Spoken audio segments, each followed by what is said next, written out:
سمع و بصر نے مولانا سید ابو العلا مودودی رحمت اللہ علیہ کی مشہور تفسیر تفہیم القرآن کی 6 جلدوں کو 6 آڈیو سی ڈی MP3 کی شکل میں تیار کیا ہے۔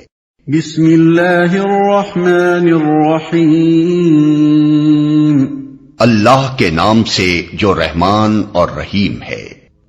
الف لام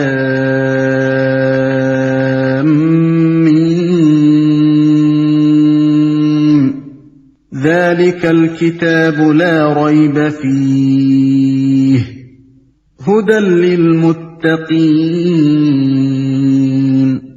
الذين يؤمنون بالغيب ويقيمون الصلاة ومما رزقناهم ينفقون۔ یہ اللہ کی کتاب ہے، اس میں کوئی شک نہیں ہے، ہدایت ہے ان پرہیزگاروں کے لیے جو غیب پر ایمان لاتے ہیں، نماز قائم کرتے ہیں، جو رزق ہم نے ان کو دیا ہے اس میں سے خرچ کرتے ہیں۔ الف لام میم، یہ حروف مقطعات قرآن مجید کی بعض صورتوں کے آغاز میں پائے جاتے ہیں۔ جس زمانے میں قرآن مجید نازل ہوا ہے اس دور کے اسالیب بیان میں اس طرح کے حروف مقطعات کا استعمال عام طور پر معروف تھا۔ خطیب اور شعراء دونوں اس اسلوب سے کام لیتے تھے، چنانچہ اب بھی کلام جاہلیت کے جو نمونے محفوظ ہیں ان میں اس کی مثالیں ہمیں ملتی ہیں۔ اس استعمال عام کی وجہ سے یہ مقطعات کوئی چیزتا نہ تھے جس کو بولنے والے کے سوا کوئی نہ سمجھتا ہو، بلکہ سامعین بالعموم جانتے تھے کہ ان سے مراد کیا ہے۔ یہی وجہ ہے کہ قرآن کے خلاف نبی صلی اللہ علیہ وسلم کے ہم عصر مخالفین میں سے کسی نے بھی یہ اعتراض کبھی نہیں کیا کہ یہ بے معنی حروف کیسے ہیں جو تم بعض صورتوں کی ابتدا میں بولتے ہو، اور یہی وجہ ہے کہ صحابہ کرام رضوان اللہ تعالی علیہم اجمعین سے بھی ایسی کوئی روایت منقول نہیں ہے کہ انہوں نے نبی صلی اللہ علیہ وسلم سے ان کے معنی پوچھے ہوں۔ بعد میں یہ اسلوب عربی زبان میں متروک ہوتا چلا گیا اور اس بنا پر مفسرین کے لیے ان کے معنی متعین کرنا مشکل ہو گیا، لیکن یہ ظاہر ہے کہ نہ تو ان حروف کا مفہوم سمجھنے پر قرآن سے ہدایت حاصل کرنے کا انحصار ہے، اور نہ یہی بات ہے کہ اگر کوئی شخص ان کے معنی نہ جانے گا تو اس کے راہ راست پانے میں کوئی نقص رہ جائے گا۔ لہذا ایک عام ناظر کے لیے کچھ ضروری نہیں ہے کہ وہ ان کی تحقیق میں سرگرداں ہو۔ یہ اللہ کی کتاب ہے، اس میں کوئی شک نہیں ہے۔ اس کا ایک سیدھا سادہ مطلب تو یہ ہے کہ بے شک یہ اللہ کی کتاب ہے، مگر ایک مطلب یہ بھی ہو سکتا ہے کہ یہ ایسی کتاب ہے جس میں شک کی کوئی بات نہیں ہے۔ دنیا میں جتنی کتابیں امور ما بعد طبیعت اور حقائق ما ورائے ادراک سے بحث کرتی ہیں وہ سب قیاس و گمان پر مبنی ہیں، اس لیے خود ان کے مصنف بھی اپنے بیانات کے بارے میں شک سے پاک نہیں ہو سکتے، خواہ وہ کتنے ہی یقین کا اظہار کریں۔ لیکن یہ ایسی کتاب ہے جو سراسر علم حقیقت پر مبنی ہے، اس کا مصنف وہ ہے جو تمام حقیقتوں کا علم رکھتا ہے، اس لیے فی الواقع اس میں شک کے لیے کوئی جگہ نہیں۔ یہ دوسری بات ہے کہ انسان اپنی نادانی کی بنا پر اس کے بیانات میں شک کریں۔ ہدایت ہے ان پرہیزگاروں کے لیے، یعنی یہ کتاب ہے تو سراسر ہدایت اور رہنمائی، مگر اس سے فائدہ اٹھانے کے لیے ضروری ہے کہ آدمی میں چند صفات پائی جاتی ہوں۔ ان میں سے اولین صفت یہ ہے کہ آدمی پرہیزگار ہو، بھلائی اور برائی میں تمیز کرتا ہو، برائی سے بچنا چاہتا ہو، بھلائی کا طالب ہو اور اس پر عمل کرنے کا خواہش مند ہو۔ رہے وہ لوگ جو دنیا میں جانوروں کی طرح جیتے ہوں، جنہیں کبھی یہ فکر لاحق نہ ہوتی ہو کہ جو کچھ وہ کر رہے ہیں وہ صحیح بھی ہے یا نہیں، بس جدھر دنیا چل رہی ہو یا جدھر خواہش نفس دھکیل دے یا جدھر قدم اٹھ جائیں اسی طرف چل پڑتے ہوں، تو ایسے لوگوں کے لیے قرآن میں کوئی رہنمائی نہیں ہے۔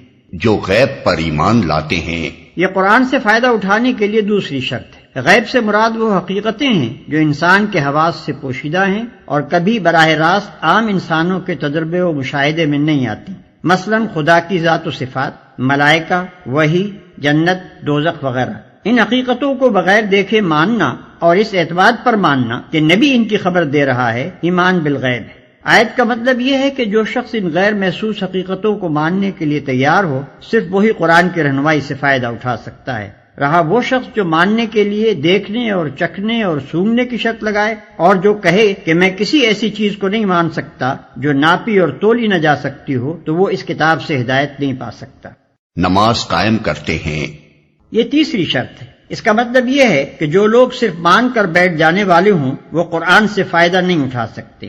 اس سے فائدہ اٹھانے کے لیے ضروری ہے کہ آدمی ایمان لانے کے بعد فوراً ہی عملی اطاعت کے لیے آمادہ ہو جائے، اور عملی اطاعت کی اولین علامت اور دائمی علامت نماز ہے۔ ایمان لانے پر چند گھنٹے بھی نہیں گزرتے کہ مؤذن نماز کے لیے پکارتا ہے، اور اسی وقت فیصلہ ہو جاتا ہے کہ ایمان کا دعویٰ کرنے والا اطاعت کے لیے بھی تیار ہے یا نہیں۔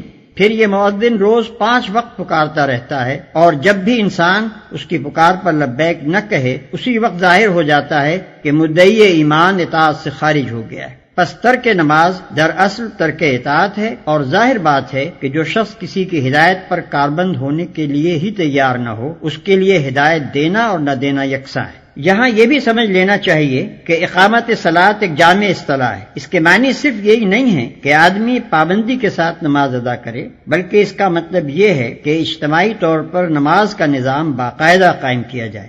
اگر کسی بستی میں ایک شخص انفرادی طور پر نماز کا پابند ہو، لیکن جماعت کے ساتھ اس فرض کے ادا کرنے کا نظم نہ ہو، تو یہ نہیں کہا جا سکتا کہ وہاں نماز قائم کی جا رہی ہے۔ جو رزق ہم نے ان کو دیا ہے اس میں سے خرچ کرتے ہیں۔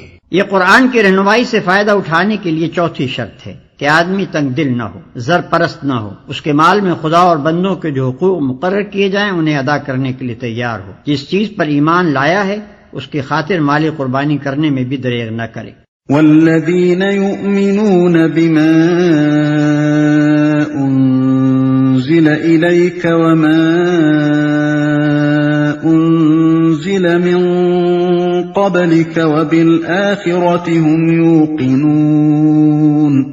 جو کتاب تم پر نازل کی گئی ہے یعنی قرآن، اور جو کتابیں تم سے پہلے نازل کی گئی تھیں ان سب پر ایمان لاتے ہیں اور آخرت پر یقین رکھتے ہیں۔ جو کتاب تم پر نازل کی گئی ہے یعنی قرآن، اور جو کتابیں تم سے پہلے نازل کی گئی تھیں ان سب پر ایمان لاتے ہیں۔ یہ 5ویں شرط ہے کہ آدمی ان تمام کتابوں کو برحق تسلیم کرے جو وحی کے ذریعے سے خدا نے محمد صلی اللہ علیہ وسلم اور ان سے پہلے کے انبیاء پر مختلف زمانوں اور ملکوں میں نازل کی۔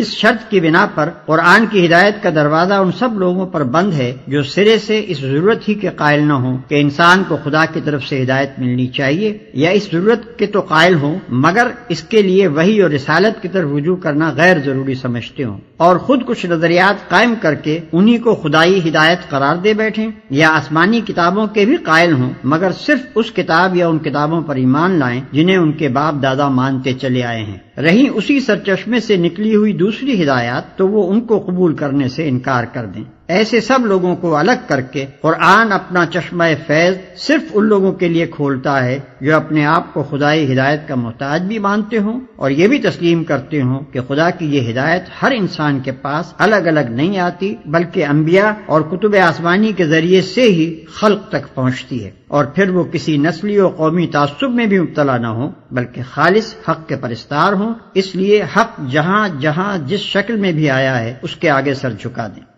اور آخرت پر یقین رکھتے ہیں۔ یہ چھٹی اور آخری شرط ہے۔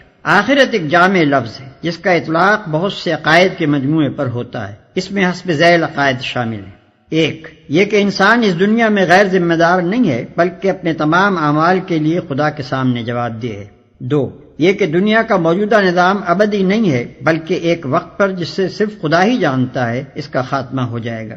3 یہ کہ اس عالم کے خاتمے کے بعد خدا ایک دوسرا عالم بنائے گا اور اس میں پوری نوع انسانی کو جو ابتدائے آفرینش سے قیامت تک زمین پر پیدا ہوئی تھی بیک وقت دوبارہ پیدا کرے گا اور سب کو جمع کر کے ان کے اعمال کا حساب لے گا اور ہر ایک کو اس کے کیے کا پورا پورا بدلہ دے گا۔ 4 یہ کہ خدا کے اس فیصلے کی روح سے جو لوگ نیک قرار پائیں گے وہ جنت میں جائیں گے اور جو لوگ بد ٹھہریں گے وہ دوزخ میں ڈالے جائیں گے۔ 5 یہ کہ کامیابی اور ناکامی کا اصلی معیار موجودہ زندگی کی خوشحالی و بدحالی نہیں ہے بلکہ در حقیقت کامیاب انسان وہ ہے جو خدا کے آخری فیصلے میں کامیاب ٹھہرے اور ناکام وہ ہے جو وہاں ناکام ہو۔ عقائد کے اس مجموعے پر جن لوگوں کو یقین نہ ہو وہ قرآن سے کوئی فائدہ نہیں اٹھا سکتے، کیونکہ ان باتوں کا انکار تو درکنار، اگر کسی کے دل میں ان کی طرف سے شک اور تذبذب کی کیفیت بھی ہو تو وہ اس راستے پر نہیں چل سکتا جو انسانی زندگی کے لیے قرآن نے تجویز کیا ہے۔ اولئک علی ھدی من ربہم واولئک ھم المفلحون۔ ایسے لوگ اپنے رب کی طرف سے راہ راست پر ہیں اور وہی فلاح پانے والے ہیں۔ ان الذين كفروا سواء عليهم أأنذرتهم ام لم تنذرهم لا يؤمنون۔ جن لوگوں نے ان باتوں کو تسلیم کرنے سے انکار کر دیا ان کے لیے یکساں ہے، خواہ تم انہیں خبردار کرو یا نہ کرو، بہرحال وہ ماننے والے نہیں ہیں۔ جن لوگوں نے ان باتوں کو تسلیم کرنے سے انکار کر دیا، یعنی وہ 6 کی 6 شرطیں جن کا ذکر اوپر ہوا ہے پوری نہ کی، اور ان سب کو یا ان میں سے کسی ایک کو بھی قبول کرنے سے انکار کر دیا۔ ختم اللہ علی قلوبہم وعلی سمعہم وعلی ابصارہم غشاوہ وعلى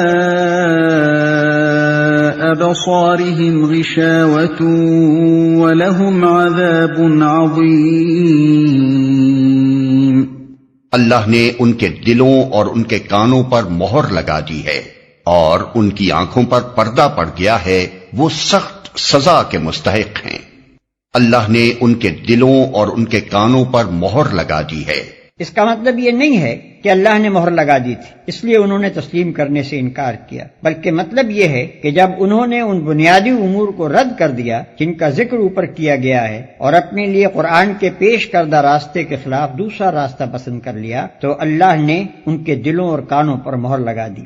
اس مہر لگنے کی کیفیت کا تجربہ ہر اس شخص کو ہوگا جسے کبھی تبلیغ کا اتفاق ہوا ہو۔ جب کوئی شخص آپ کے پیش کردہ طریقے کو جانچنے کے بعد ایک دفعہ رد کر دیتا ہے تو اس کا ذہن کچھ اس طرح مخالف سمت میں چل پڑتا ہے کہ پھر آپ کی کوئی بات اس کی سمجھ میں نہیں آتی۔